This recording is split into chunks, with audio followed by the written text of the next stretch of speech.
My name is Rita. I am 58 years old and I have been a widow for 6 years now. I spent my entire life sacrificing for my family, especially for my son Kevin. When my husband Harold passed away, I sold our old house and used every penny of my savings to buy a new home for Kevin and his wife. My only condition was that I could live with them. I thought it was an investment in a peaceful old age. But one evening, Kevin looked me straight in the eyes and said coldly, "Mom, I am tired of you. So is my wife." He said those words in the very house I paid for. Before I tell you what happened next, I want you to think about something. What would you do if your own child said those words to you in the house you bought for them? I would love to know where you are watching from today. Drop your city in the comments below. And if stories like this touch your heart, please hit that like button and subscribe to this channel. Trust me, what I did next will surprise you. You will want to hear every single detail of how I turned my pain into power. Let me take you back to the beginning so you can truly understand how I ended up in that moment. My story with Harold began 35 years before that terrible night. We met at a church picnic in 1989, and from the moment he smiled at me across the potato salad table, I knew he was the one. We got married 6 months later in a small ceremony with just our closest family and friends. Harold was a hard-working electrician, and I was a nurse at the local hospital in our small town in Ohio. We were not rich, but we were happy. In 1990, we bought our first home together. It was a modest, three-bedroom house in the suburbs. Nothing fancy, but it was ours. We painted the walls ourselves, planted roses in the front yard, and dreamed about the family we would build there. When Kevin was born in 1992, I thought my heart would burst from joy. He was a beautiful baby with Harold's eyes and my smile. From the very first moment I held him, I knew I would do anything for that child, and I did. I did everything for Kevin. When he was little, I worked double shifts at the hospital so we could afford to send him to a good school. I gave up opportunities for promotion because I wanted to be home when he got back from school. I wanted to be the mother who baked cookies and helped with homework and attended every single basketball game. Harold and I agreed that Kevin would have every opportunity we never had. We saved every extra dollar for his future. When Kevin turned 18, he got accepted into a good university. The tuition was more than we could afford, but I took on extra night shifts. I worked until my feet ached and my back screamed in protest. Harold picked up side jobs on weekends. We sacrificed vacations, new clothes, and dinners out. We drove the same old car for 15 years because Kevin's education came first. And when he graduated with honors, I cried tears of pure joy. I thought all our sacrifices had been worth it. Kevin met Brenda during his senior year of college. She was pretty and ambitious, and Kevin seemed happy with her. They got married when Kevin was 25, just a year after he started his first real job. I remember the wedding day so clearly. I wore a pale blue dress that I had saved up for months to buy. As I watched my son say his vows, I whispered to Harold, "We did it. We raised a good man." Harold squeezed my hand and smiled. We had no idea what was coming. Then, 6 years ago, everything changed. Harold had a stroke while he was working on a job site. By the time they got him to the hospital, it was too late. He was only 54 years old. The man I had loved for 35 years, the father of my child. My best friend was gone in an instant. I cannot describe the emptiness I felt. It was like someone had carved out a piece of my chest and left a hollow space that nothing could fill. After Harold died, I could barely function. I had to take leave from work because I could not concentrate. I would forget things, lose track of time, and cry at random moments throughout the day. During those dark months, Kevin called me every single day. He would check in, ask how I was doing, and promise that he would take care of me. "You are not alone, Mom," he would say. "I am here for you. Always." Those words meant everything to me. I believed them with my whole heart. 2 years after Harold passed, Kevin started complaining about his living situation. He and Brenda were renting a small apartment in the city, and Brenda had just found out she was pregnant. "We need more space, Mom," Kevin told me during one of our phone calls. "This apartment is barely big enough for 2 people, let alone 3, but we cannot afford to buy a house right now." I could hear the frustration in his voice, and my mother's heart ached for him. That night, I lay awake thinking about what I could do to help. I looked around the house. Harold and I had built our life in the house full of memories, and I made a decision.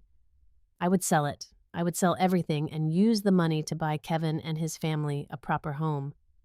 It was a big decision, probably the biggest of my life, but at the time, it felt right. Kevin was all I had left. What good was holding on to a house full of memories if my son and grandchild needed help? I called Kevin the next day and told him my plan. I expected him to protest, to tell me it was too much. Instead, he was quiet for a moment and then he said, "Are you sure, Mom, that is a huge sacrifice?" I told him I was sure. I told him that his happiness was my happiness, that I wanted to do this. "There is just one condition," I added. "I want to live with you. I will have my own room and I will help out however I can. Is that okay?" Kevin agreed immediately. "Of course, Mom. You will always have a home with us." I sold the house for $180,000. Combined with my savings and Harold's life insurance money, I had a total of $320,000. I found a beautiful 4-bedroom house in a nicer neighborhood close to good schools for my future grandchild. The house cost $310,000. I put down the full amount in cash. No mortgage, no debt.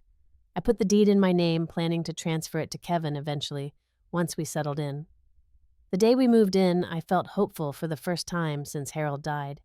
Kevin helped me set up my room on the first floor, a cozy space with a window overlooking the backyard garden.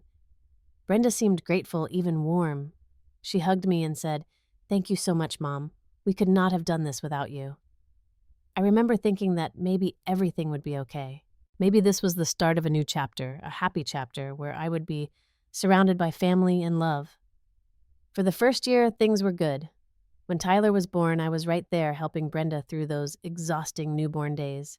I cooked meals, cleaned the house, and took care of my grandson so Kevin and Brenda could rest. I woke up for night feedings, changed diapers, and sang the same lullabies I had sung to Kevin 30 years before. I felt useful. I felt loved. Every time Tyler wrapped his tiny fingers around mine, I knew I had made the right decision.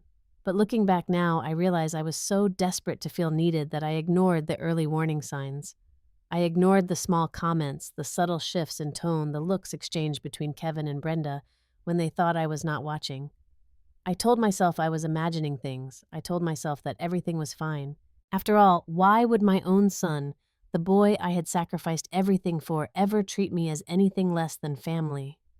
I was about to find out. The first signs of trouble appeared about a year after I moved in. They were small things at first, easy to dismiss or explain away. But they added up like drops of water slowly filling a glass until it overflows. It started with Brenda and her comments about my cooking. I had always prided myself on my home-cooked meals.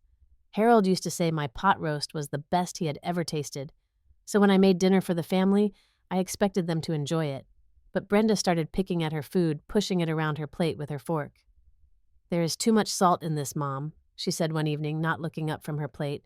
"Tyler cannot eat food this salty. It is not good for him." I apologized and promised to use less salt next time. But the next time, she complained about something else. Too much pepper, not enough seasoning. The vegetables were overcooked, the meat was too dry. No matter what I made, something was always wrong. I started second-guessing every meal, tasting and retasting before serving, but nothing seemed to satisfy her. Then, she started rearranging my things. One afternoon, I came out of my room to find that all my belongings had been moved from the living room. The photos of Harold and me that I had placed on the shelf. The small ceramic cat that Kevin had given me for my birthday years ago. The stack of books I had been reading. All of it had been packed into boxes and placed inside my room. "I hope you do not mind," Brenda said when I asked about it. "I just thought the living room looked cluttered. And these things are more personal anyway. They should be in your space." I did not argue. I told myself she was just nesting, trying to make the house feel like her own. That was understandable, was it not? She was a new mother in a new home. Of course, she wanted to put her own touch on things. I moved the boxes into my room and arranged my things around my bed, trying not to feel like I was being pushed into a corner. But then, I overheard something that made my stomach turn. I was walking past the guest bedroom one afternoon when I heard Brenda on the phone with someone, probably her mother or a friend. I did not mean to eavesdrop, but her words stopped me in my tracks. Living with my mother-in-law is like having another child to take care of. she said with a sigh. She is always there, in the kitchen, in the living room, asking if we need anything. I love her, I guess, but sometimes I just want to scream. I backed away from the door slowly, my heart pounding. I went to my room and sat on my bed, trying to process what I had just heard. She thought of me as a burden, another child to take care of. Is that really how she saw me? Is that how Kevin saw me too? Kevin, my sweet boy. He had always been such a loving child. Surely, he did not feel the same way. But as the weeks passed, I started to notice changes in him too. He used to sit with me after dinner and ask about my day. He used to bring me tea when I was reading in my room. He used to kiss my forehead before he left for work in the morning. But those small gestures of affection started disappearing. When I tried to talk to him about my day, he would say, "Not now, Mom. I have work to do." When I offered to make him tea, he would shake his head and say he was not in the mood. The morning kisses stopped entirely. He would walk past my door without even glancing in. My 56th birthday came and went without celebration. I did not expect a party, but I thought maybe we would have a nice dinner together, perhaps a small cake. Instead, Kevin sent me a text message in the morning. "Happy birthday, Mom," it read. That was it. No dinner, no cake, no family time. Brenda did not mention it at all. I spent my birthday in my room looking at old photos of Harold and wondering where I had gone wrong. I tried to talk to myself about it. Maybe they were just stressed.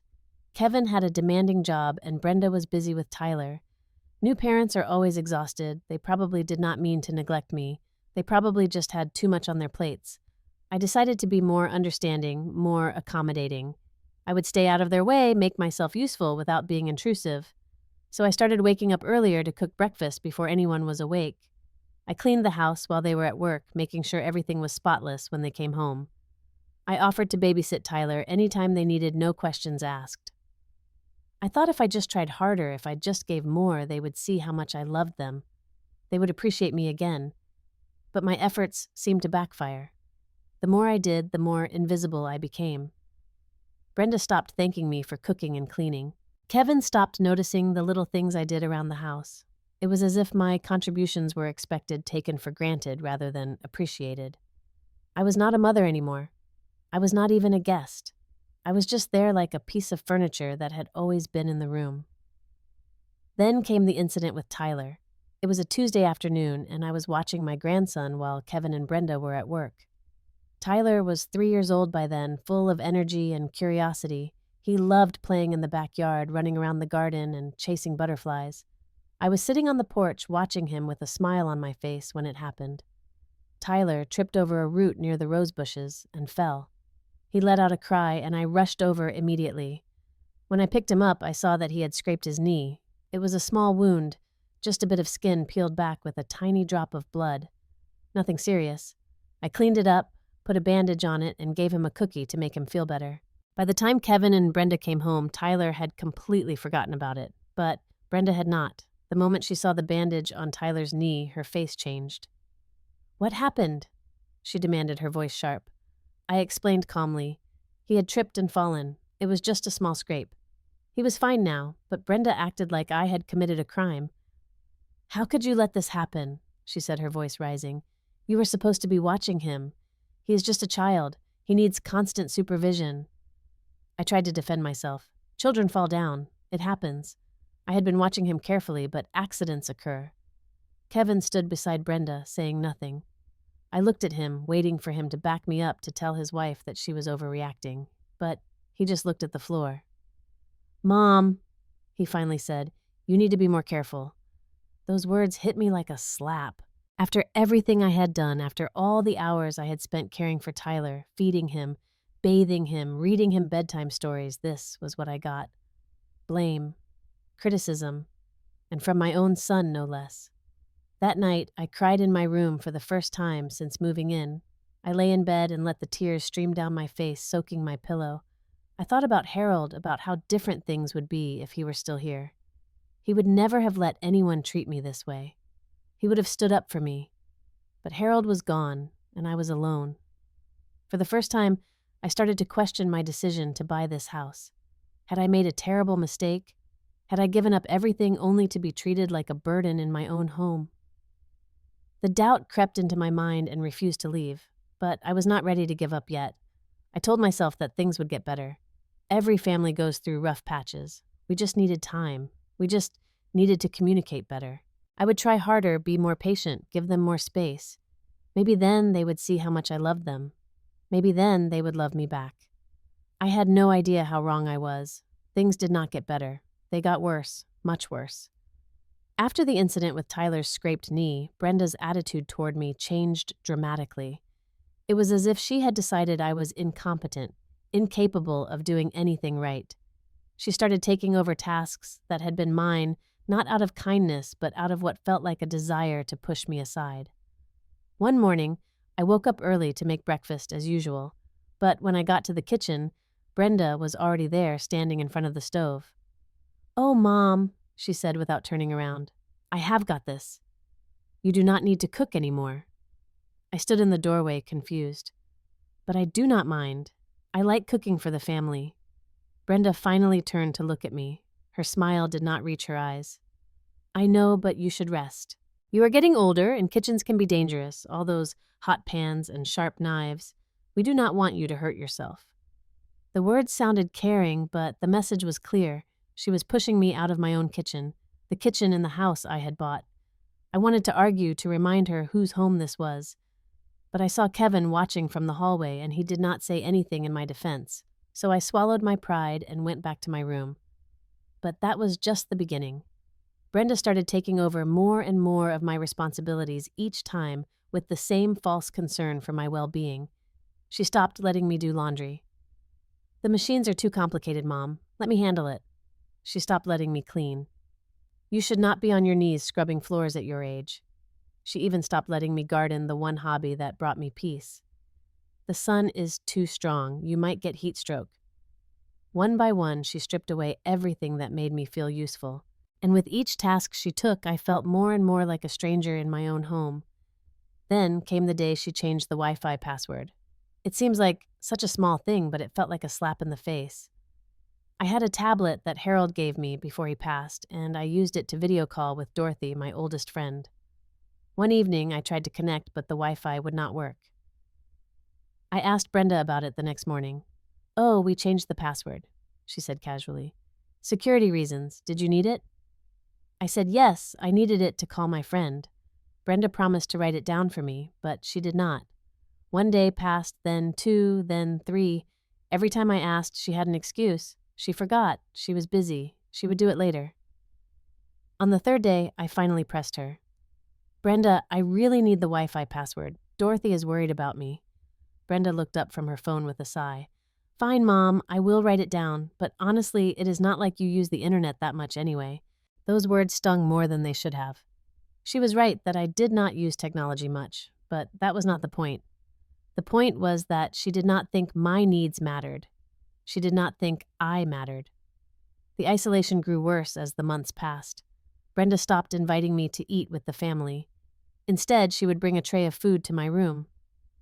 "I thought you might be more comfortable eating in here," she would say. "It is quieter, more peaceful." But there was nothing peaceful about eating alone in my room while I could hear my son and his family laughing in the dining room. When they had guests over, I was politely excluded. "Mom, maybe you should rest in your room tonight," Brenda would suggest. "You know how tired you get when there are too many people around." I did not get tired around people. I loved having company, but apparently my presence was an inconvenience that needed to be managed. I noticed that they were teaching Tyler to call me Grandma Rita instead of just Grandma. At first I thought it was to distinguish me from Brenda's mother, but then I realized that Brenda's mother was simply called Grandma. I was the one who needed a qualifier. I was the one who needed to be set apart, made different, made other. Christmas that year was the loneliest I had ever experienced. I spent weeks preparing for the holiday. I used my small pension to buy gifts for everyone. For Kevin, a nice watch that I had saved up for months to afford. For Brenda, a cashmere scarf in her favorite color. For Tyler, a set of building blocks that I knew he would love. I also knitted a set of matching hats for the whole family, spending hours on each one, my fingers aching from the work. On Christmas morning, we gathered in the living room to exchange gifts. I watched Tyler tear open his presents with delight, and my heart swelled with joy. Then came time for the adults to open their gifts. Kevin opened the watch and nodded. "Thanks, Mom," he said, setting it aside without really looking at it. Brenda opened the scarf, held it up, and said, "Oh, handmade. That is nice." Then she folded it and put it on the floor beside her. I waited for them to give me my gifts, but as the pile under the tree grew smaller and smaller, I realized with a sinking feeling that there was nothing there for me. When the last present had been opened, Brenda started gathering up the wrapping paper. Kevin played with Tyler and his new toys. No one mentioned that I had not received anything. Finally, I gathered my courage and asked as lightly as I could, "Did I miss my present? Is it hidden somewhere?" Kevin looked up, his face going blank. "Oh, Mom, we forgot. Things have been so busy with work and Tyler. I am sorry. We will get you something later." They never did. I called Dorothy that night after everyone had gone to bed. I told her everything, every small slight, every act of cruelty disguised as kindness. Dorothy was furious. "Rita," she said, her voice shaking with anger, "you need to stand up for yourself. This is not right. They are treating you like a prisoner in your own home." "But what can I do?" I asked. "Kevin is my son. I cannot just leave him." "Whose name is on that house deed?" Dorothy asked. I paused. The question caught me off guard. "Mine," I said slowly. "I never transferred it to Kevin. I was going to eventually, but you never did," Dorothy finished. "Rita, that house belongs to you. Legally, you have all the power here. Do not let them forget that." I thanked Dorothy for her words, but I did not act on them. Not yet. I was still hoping things would improve. I was still clinging to the belief that my son loved me, that this was just a phase, that eventually everything would go back to the way it was supposed to be. But my body knew the truth before my mind accepted it. I started having trouble sleeping. I would lie awake for hours, staring at the ceiling, replaying every hurtful moment in my head. My appetite disappeared. The food I once loved now tasted like cardboard. I lost weight and my clothes started hanging off my frame. One day, I felt so dizzy and weak that I made an appointment with my doctor. After running some tests, he sat me down with a concerned look on his face.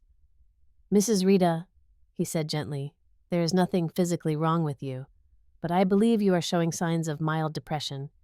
Have you been under a lot of stress lately?" I told him I was fine. Just tired, just getting older. He did not look convinced, but he gave me a prescription for some vitamins and told me to come back if things did not improve. I did not tell Kevin or Brenda about the appointment. What was the point? They would probably just say I was being dramatic. Or worse, they would use it as another reason to push me aside. "Mom is not well. She needs to rest more. She should not be around Tyler." So I kept my pain hidden. I smiled when they were around. I pretended everything was fine, but inside I was crumbling. I would sit by my window for hours watching the birds in the garden and wonder how my life had come to this. I had given everything to my family. Everything. And this was what I got in return. I thought about Harold constantly. I would talk to his photo before I went to sleep, telling him about my day, asking for his advice. "What should I do, Harold?" I would whisper. "I feel so lost without you." But Harold could not answer, and the silence in my room grew heavier with each passing day. The breaking point came on a Thursday evening in early March. The weather outside was cold and gray, matching the chill that had settled into my bones over the past months. I had no idea that this would be the night that changed everything. It started with a conversation I was not supposed to hear. I was in my room trying to read a book when I heard Kevin and Brenda talking in the kitchen. Their voices were hushed, but the house was quiet enough that their words carried through the thin walls. "We need to talk about the baby's room," Brenda said. I perked up at this. Brenda was pregnant again, about 4 months along. I had been hoping that this new baby would bring our family closer together. "What about it?" Kevin asked. "We need more space. The nursery upstairs is too small and it does not get enough natural light. But you know which room would be perfect." There was a pause. I held my breath.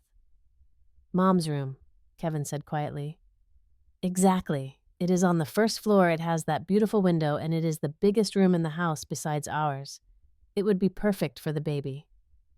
My heart started pounding so hard I could hear it in my ears. They were talking about taking my room, the only space in this house that was still mine. But where would Mom go? Kevin asked. I do not know, Brenda replied. Maybe she could move to the small room upstairs, or…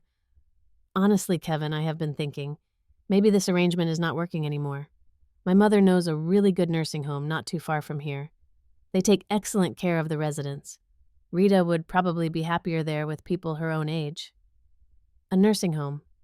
They wanted to send me to a nursing home. After everything I had done for them. After I had given them this house, this life, everything I had. I could not listen anymore.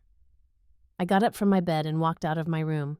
Kevin and Brenda looked up startled when they saw me standing in the kitchen doorway. Mom, Kevin said, his face flushing. How long have you been standing there? Long enough, I replied, my voice steady, despite the storm raging inside me. You want to take my room? You want to put me in a nursing home? Brenda had the decency to look uncomfortable. Mom, we were just talking. Nothing is decided. Were you ever going to ask me, or were you just going to tell me to pack my bags one day? Kevin stood up, his jaw tight. Mom, calm down. You are overreacting. Overreacting? The word came out sharper than I intended. Kevin, I bought this house. I used every penny I had so that you could have a home. And now, you want to throw me out like I am garbage. No one said anything about throwing you out, Kevin said, but his voice was defensive now. We are just trying to figure out what is best for everyone.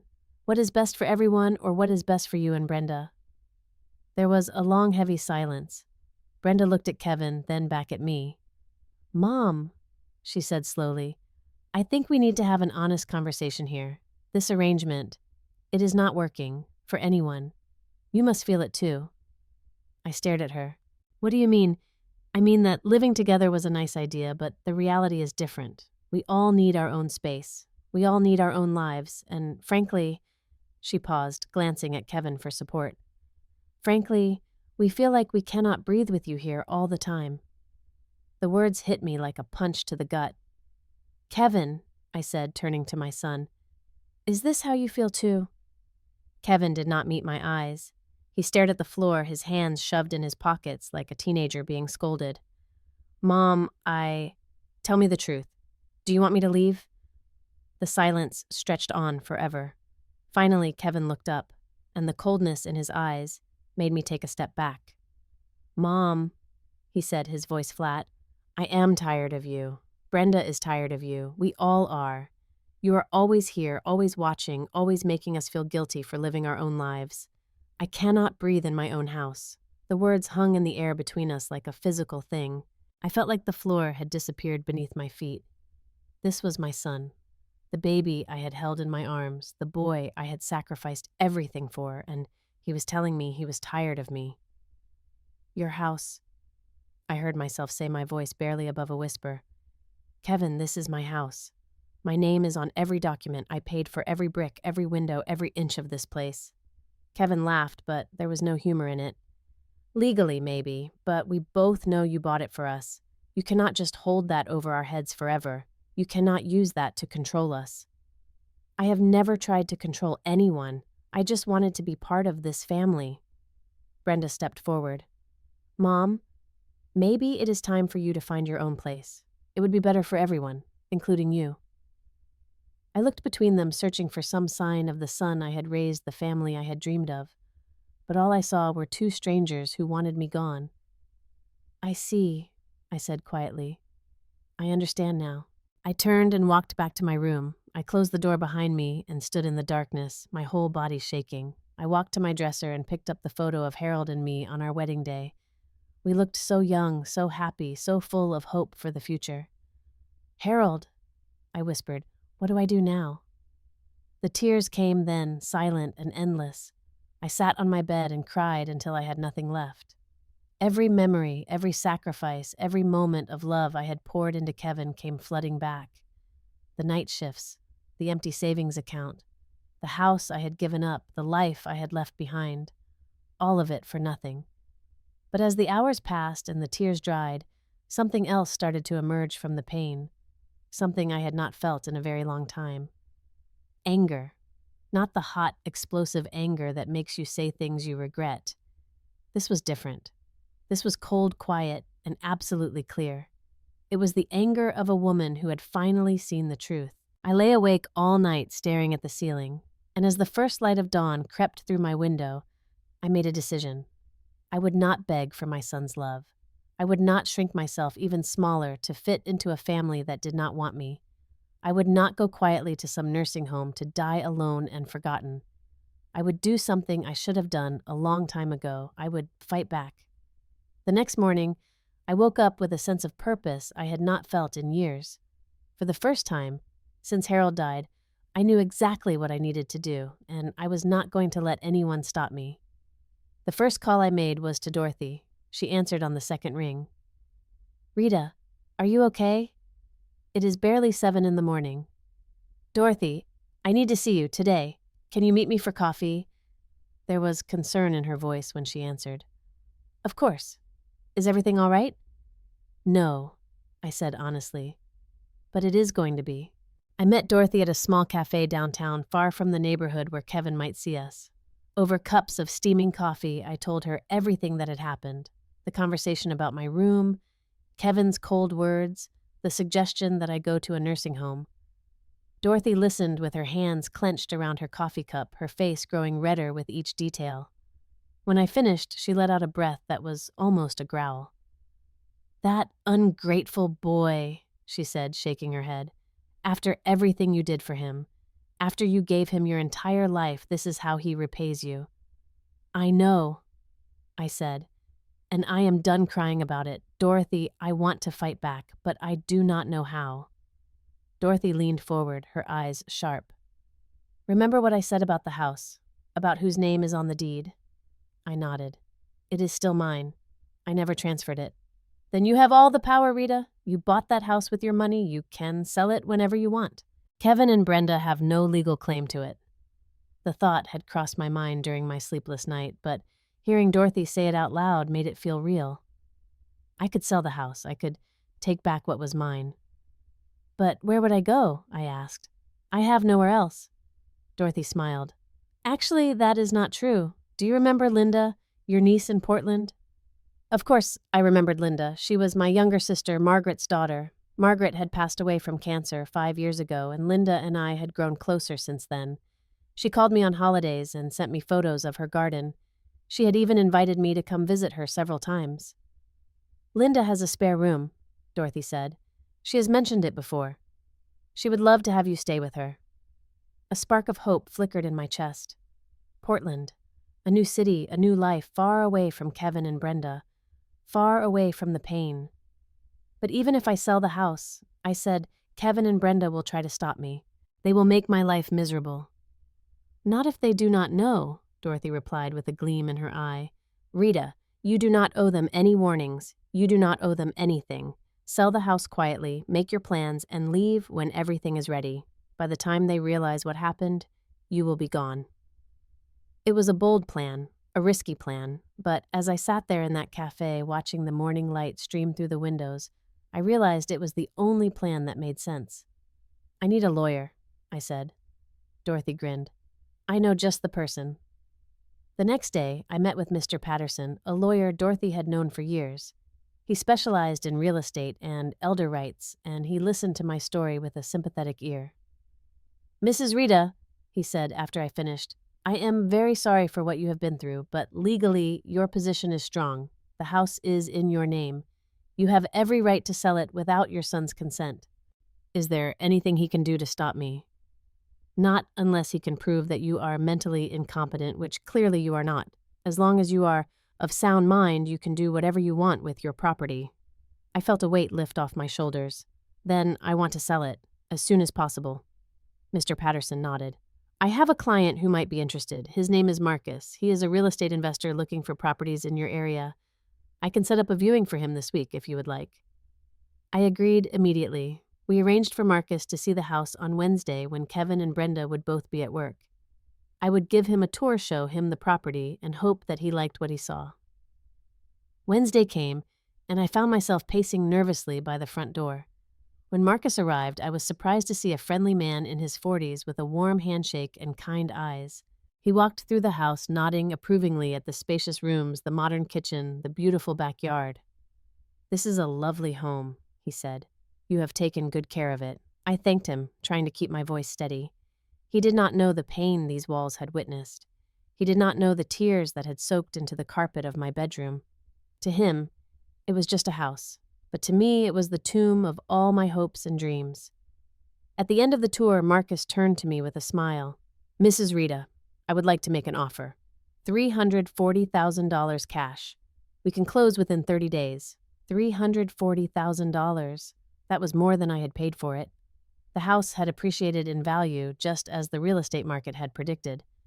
I would walk away with a profit." "I accept," I said without hesitation. We shook hands, and just like that, the first step was done. The next few weeks were a blur of secret activity. I worked with Mr. Patterson to prepare all the paperwork, signing documents in his office, far from Kevin's prying eyes. I called Linda and told her my plan. She was overjoyed. "Aunt Rita, I have wanted you to come live with me for years," she said. "Your room will be ready and waiting. You are going to love Portland." I booked a one-way flight to Portland, departing on the day the house sale would close. Everything was falling into place, but I could not just disappear without a word. Despite everything Kevin had done, he was still my son. I owed him an explanation, even if he did not deserve one. So I sat down at my small desk and began to write. The letter took me 3 days to finish. I wrote about my love for him from the moment he was born to the day I bought him this house. I wrote about my pain, the small cruelties and casual dismissals that had broken my heart. I wrote about my decision to sell not out of revenge, but out of self-preservation. "I cannot stay where I am, not wanted," I wrote. "I cannot let you destroy what is left of me. I will always be your mother, Kevin. But I need to be my own person, too. I hope that someday you will understand." I sealed the letter in an envelope and placed it in my drawer, ready to be left behind. As the closing date approached, I began to pack. I had to be careful. I could only take what I could carry without raising suspicion, so I focused on what mattered most: the photos of Harold, his letters and cards, a few pieces of jewelry that had belonged to my mother, the quilt my grandmother had made for my wedding. Everything else I would leave behind. Dorothy came over several times, helping me sort through my belongings and taking some items to her house for safekeeping. We worked in silence mostly, but sometimes we would pause to share a memory or a laugh. These moments kept me sane. One evening, as we were packing, Dorothy looked at me with tears in her eyes. "I am so proud of you, Rita," she said. "You are finally standing up for yourself." I took her hand and squeezed it. "I could not have done it without you." The days ticked by, and Kevin and Brenda remained oblivious. They were so wrapped up in their own lives that they did not notice the boxes slowly disappearing from my room. They did not notice the mail from Mr. Patterson that I intercepted before they could see it. They did not notice the woman I was becoming right under their roof. Brenda even commented one day that I seemed happier. "You have been in such a good mood lately, Mom," she said, sounding almost suspicious. "What is going on with you?" I smiled sweetly. "Nothing special. I have just been doing some reflecting, thinking about the future." She nodded and went back to her phone, dismissing me as usual. She had no idea that her future was about to change dramatically. On the night before closing day, I lay in bed and looked around my room one last time. The bare walls, the empty shelves, the suitcase packed and ready by the door. Tomorrow, this chapter of my life would close forever. I picked up Harold's photo and pressed it to my heart. "I am doing it, Harold," I whispered. "I am finally taking care of myself. I hope you are proud." I slept better that night than I had in months. The morning of closing day dawned bright and clear. I woke before the sun was fully up, my heart pounding with a mixture of fear and excitement. This was it, the day everything would change. I got dressed in my nicest outfit, a navy blue dress that Harold had always loved. I wanted to look my best for this new beginning. I applied a little makeup, something I rarely did anymore, and looked at myself in the mirror. The woman staring back at me looked tired, yes, but there was also something else in her eyes. Determination. Strength. Kevin and Brenda left for work at their usual time, barely acknowledging me as they walked out the door. Kevin mumbled something that might have been goodbye. Brenda did not say anything at all. Tyler was at daycare, as he was every weekday. The house was empty, except for me. I waited until I was sure they were gone. Then I called Dorothy.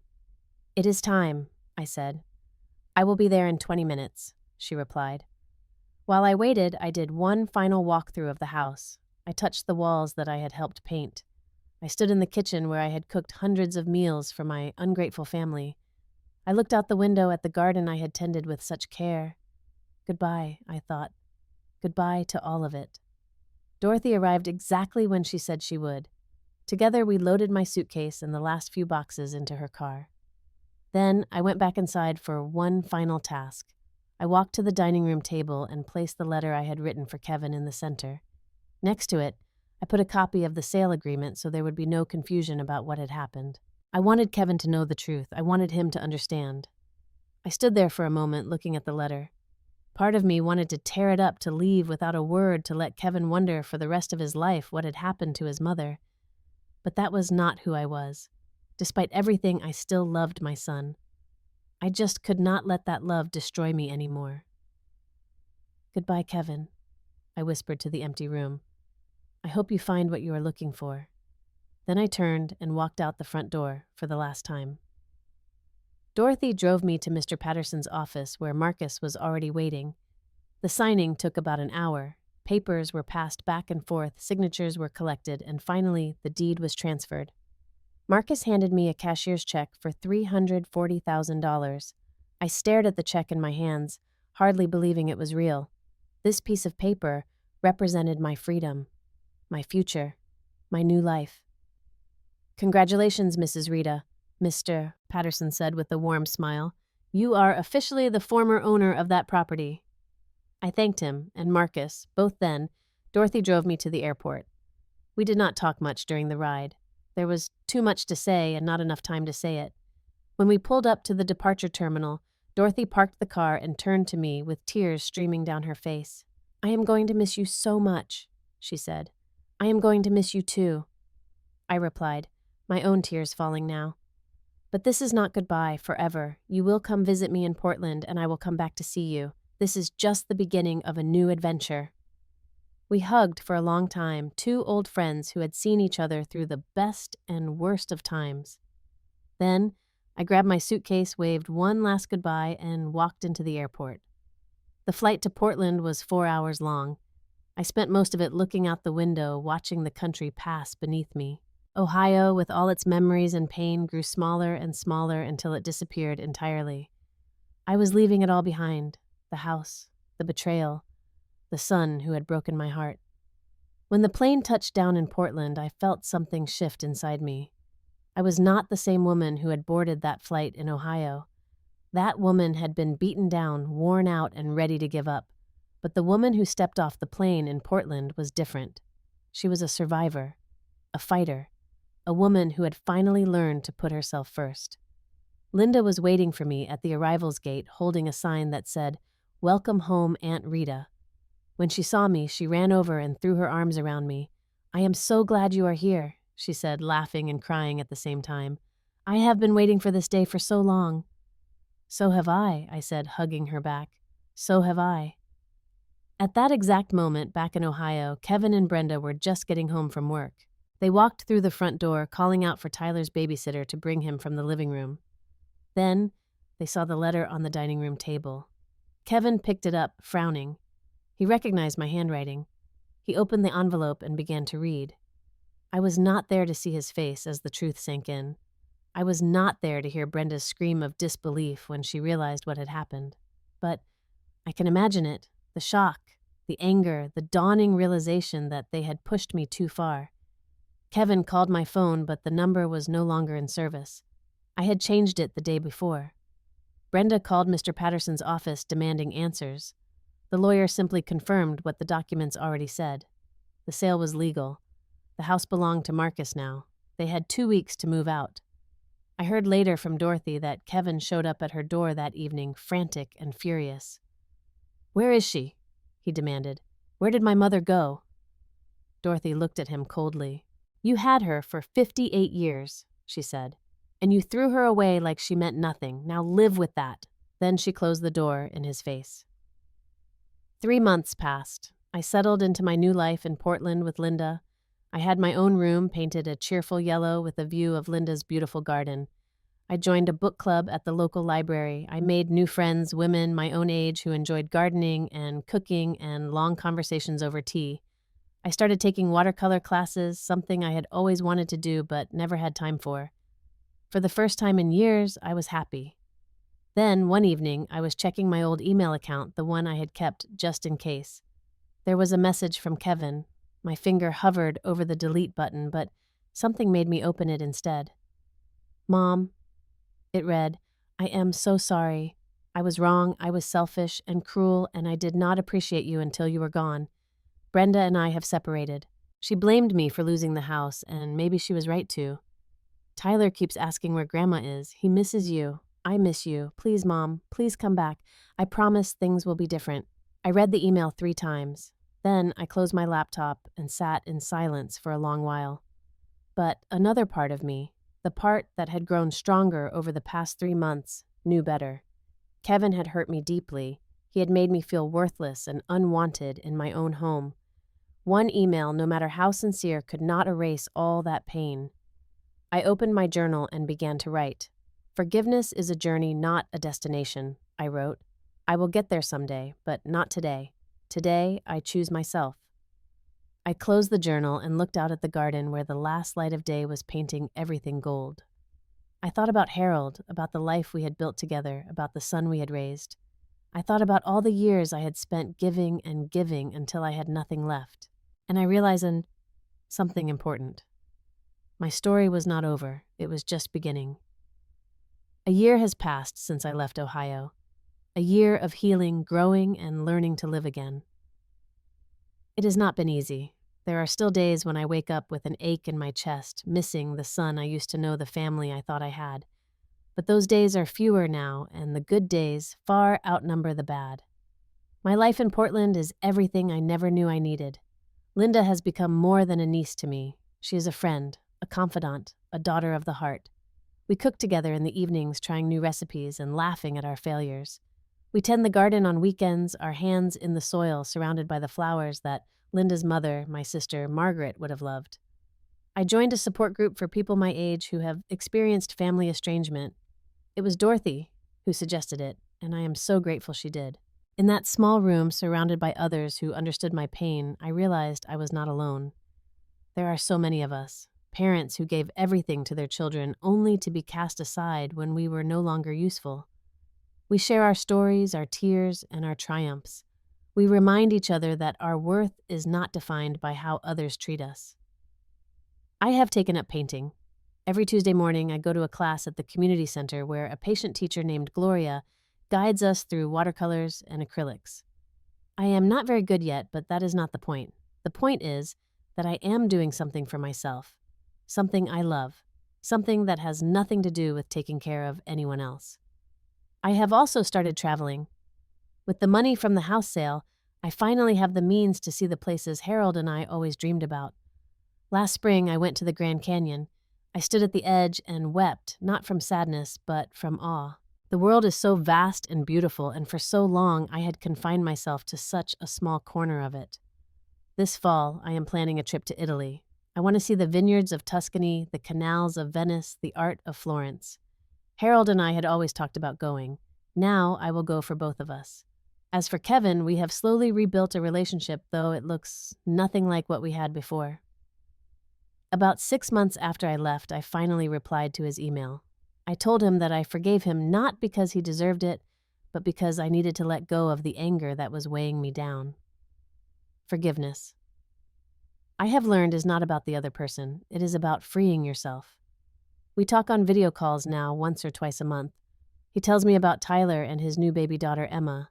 I listen and offer what advice I can, but I have made it clear that I will not come back to Ohio. My home is in Portland now. My life is here. Kevin has accepted this, though. I know it is hard for him. He has had to face the consequences of his actions. His marriage to Brenda fell apart completely. They are divorced now, sharing custody of the children. Kevin moved into a small apartment across town, struggling to make ends meet on a single income. The comfortable life he had taken for granted disappeared the day I sold that house. I do not take pleasure in his difficulties. He is still my son, and part of me will always ache for his pain. But I also know that he needed to learn this lesson. He needed to understand that you cannot treat people badly and expect them to stay. Love is not unconditional in the way he assumed. It requires care, respect, and reciprocity.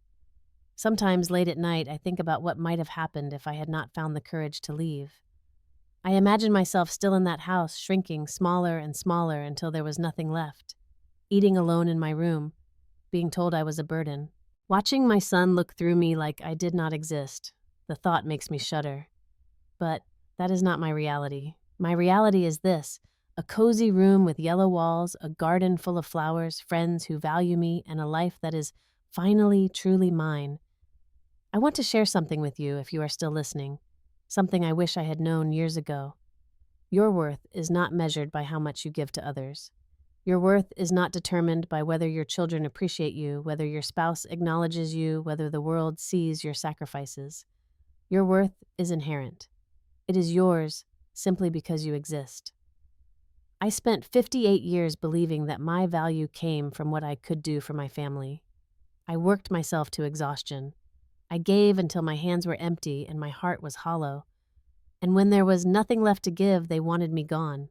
But here is what I learned: when you give everything to others and keep nothing for yourself, you teach them that you do not matter. You teach them that your needs are not important. You teach them that they can take and take and take without consequence. I am not saying you should not love your children. Love them fiercely with everything you have. But love yourself too. Set boundaries. Demand respect. And if someone treats you like a burden, if someone makes you feel worthless, if someone tells you they are tired of you, know that you have the right to walk away. You have the right to choose yourself. It took me 58 years to learn this lesson. Please do not wait that long. I am standing in Linda's garden as I finish telling you this story. The sun is setting behind the mountains, painting the sky in shades of orange and pink. Harold would have loved this view. I can almost feel him here with me, his hand in mine, his voice in my ear. "You did it, Rita," I imagine him saying. "You finally found your way home." And I have. Not to a physical place, but to myself. To the woman I was before I became a wife and mother. To the woman who has dreams and desires and deserves to be happy. Some people say that blood is thicker than water, that family is everything, that you should sacrifice anything for your children. But I have learned that kindness is thicker than blood. The family you choose can love you better than the family you are born with. And sometimes, the bravest thing you can do is walk away from those who hurt you, even if they share your last name. If you are watching this and you feel trapped, if you feel like a burden, if you feel like no one appreciates you, I want you to know something. You matter. Your feelings matter. Your happiness matters. And you deserve a life where you are valued and respected. Do not wait for someone else to give you permission to be happy. Do not wait for your children to appreciate you, for your spouse to notice you, for the world to acknowledge your worth. Take your happiness into your own hands. It is never too late to start again. I am 59 years old now. I have a new home, new friends, new dreams. I have learned to paint and travel and laugh again. I have learned that the end of one chapter is just the beginning of another. And this next chapter, I am writing for myself. Thank you for listening to my story.